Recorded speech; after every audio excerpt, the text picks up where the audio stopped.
Cash calls ले लेते हैं। कैश कॉल्स लेंगे हम 2:30 बज चुके हैं। गाबा सर से, अमित जी से और कविता जी से। तो गाबा सर बताइए, शुरुआत कीजिए आप।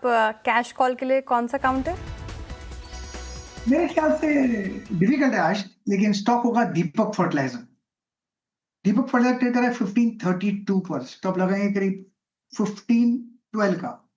20 रुपए का स्टॉप है। टारगेट होना चाहिए 1600 का। स्पिल ओवर ट्रेड कल तक के लिए हो सकता है। दीपक फर्टिलाइजर। ओके, दीपक फर्टिलाइजर रही होगी ट्रेड। अमित जी, आपकी ट्रेड? जी अनुज जी, मेरी ट्रेड रहेगी जेबी केमिकल एंड फार्मा। यहाँ पे स्ट्रक्चर पॉजिटिव है, हाई लो का फॉर्मेशन है। थोड़ा सा टाइट स्टॉप रखिएगा 2460 का, 2460 का, और टारगेट्स हमारे यहाँ रहेंगे 2550 रुपए के। जेबी केमिकल एंड फार्मा, ये अमित जी की पिक होगी। कविता जी, कैश में क्या देखा आपने? सो श्रेया, JSW इंफ्रा, यहाँ चार्ट सेटअप काफी अच्छा बना हुआ है, अपने हाइस को क्रॉस करते हुए दिखता है। राउंडिंग बॉटम फॉर्मेशन का breakout as of now due है। मैं लिटिल प्रीएम्प्ट कर रही हूँ। स्ट्रिक्ट स्टॉप लॉस के साथ इसे अप्रोच करना चाहिए। 340 के स्टॉप लॉस के साथ इसे अप्रोच करें। अपसाइड मोमेंटम कंटिन्यू दिखता है 380 400 के लेवल पर in a short term duration. JSW infra ये पसंद आ रहा है कविता जी को इन लेवल्स पर। कैश कॉल्स में हमने 3 काउंटर्स डिस्कस किए, Deepak fertiliser, JB chemical and pharma और JSW इंफ्रा पसंद आ रहा है। कुछ देखते हैं काउंटर्स जो अभी भी अच्छी स्ट्रेंथ के साथ। भारतीय एयरटेल तो हमने डिस्कस किया ही था। सन फार्मा, अपोलो हॉस्पिटल, एक बार डॉक्टर रेड्डीज रखेगा स्क्रीन पर। और डॉक्टर रेड्डीज टूटा था, याद होगा आपको, उस खबर के बाद एक डिप आई, लेकिन फिर से यहाँ पर खरीदारी होती हुई नजर आ रही। क्या इन लेवल्स पर कन्विक्शन बन रहा है? अरुण जी, अपोलो हॉस्पिटल चुना आपने, एक बार डॉक्टर रेड्डीज भी देख लीजिए। अब 1245 के लेवल पर लगाने लायक है क्या? यहाँ पर हाथ लगाएं या फिर अवॉइड करें?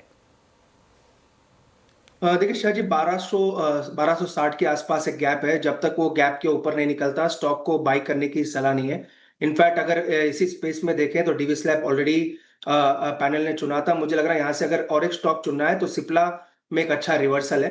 तो डॉक्टर रेड्डी को बाई करना है तो 1260 के ऊपर ही बाई करना चाहिए। बाकी सिप्ला में भी मुझे लग रहा है एक अच्छा रिवर्सल है, यहाँ पे आप लॉन्ग ट्रेड लेके चल सकते हैं। 1420 के आसपास एक स्टॉप लॉस लगाएं। मुझे लग रहा है 1470-75 तक सिप्ला में टारगेट आ सकते हैं। तो डॉक्टर रेड्डी को अवॉइड करें, हो सकता है तो सिप्ला को बाय करके चल सकते। ओके, अच्छा, मीनवाइल एक बार कॉनकोर वापस रखिएगा, क्योंकि कॉनकोर में एक तो बिजनेस अपडेट अच्छी आए, एक आज जो सुबह दोपहर में दीपाली ने भी न्यूज़ भेजी थी, वो कंटेनर रिफॉर्म्स को लेकर रेलवेज की तरफ से, वो भी मार्केट ने काफ़ी पॉजिटिवली रीड किया है। मयूरेश जी, ये एक ऐसा स्टॉक है जिसने काफ़ी वेल्थ डिस्ट्रॉय की है पिछले 3 सालों में। पहले ऑब्वियसली ये एक प्राइवेटाइजेशन कैंडिडेट था, वो हुआ नहीं, फिर उसके बाद स्टॉक आधा हुआ। अब इस समय क्या व्यू है आपका? नहीं, थोड़ा न्यूट्रली रहेगा। I give you the reason why. I think जो मेजर इसका रेवेन्यू कंट्रीब्यूटर है ये एग्जिम ट्रेड से आता है, व्हिच इज इंपोर्ट एक्सपोर्ट्स। तो जहां तक आई थिंक Q1 का सवाल रहेगा, कहीं ना कहीं वहां पे दिक्कत रहेगी with the escalation coming back now.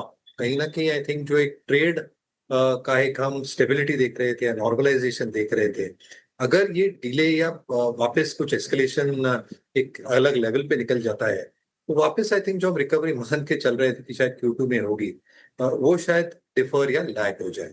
दूसरा आई थिंक जो रियलाइजेशन फॉर टीयू, जो इनके फाइनेंशियल भाषा में कहते हैं, आई थिंक एक्सपेक्टेशन यही है कि जो डोमेस्टिक रियलाइजेशन पर टीयू है, वहां पे both volume growth and realization should show steady state improvement. हालांकि एग्जिम वॉल्यूम ग्रोथ और रियलाइजेशन ग्रोथ में जो रिलेटिवली बेटर रहती है compare to the domestic TEU realization, वहां पे कैसी ये वॉलेटिलिटी रहती है, इसका कहना मुश्किल है।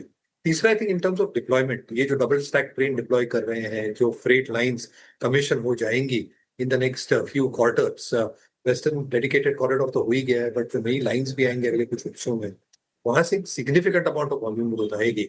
बट स्पेसिफिकली मीडियम टर्म से I think western dedicated corridor से ठीक ठाक रेवेन्यू ग्रोथ या वॉल्यूम ग्रोथ आनी चाहिए। तो लॉन्ग टर्म ट्रिगर्स डेफिनेटली है। Medium term I think there is still elements कि यहाँ पे रेवेन्यू ग्रोथ आएगी, बट शॉर्ट टर्म के हिसाब से over the next 1 to 3 months और 4 months, because of this global volatility, शायद नंबर्स थोड़े सॉफ्ट या पेचीदा रहे। इसलिए मेरा कहना है कि न्यूट्रल रहे। Let's see how this quarter goes and then probably take a call on the numbers at the. Okay, चलिए अब आगे बढ़ते हैं।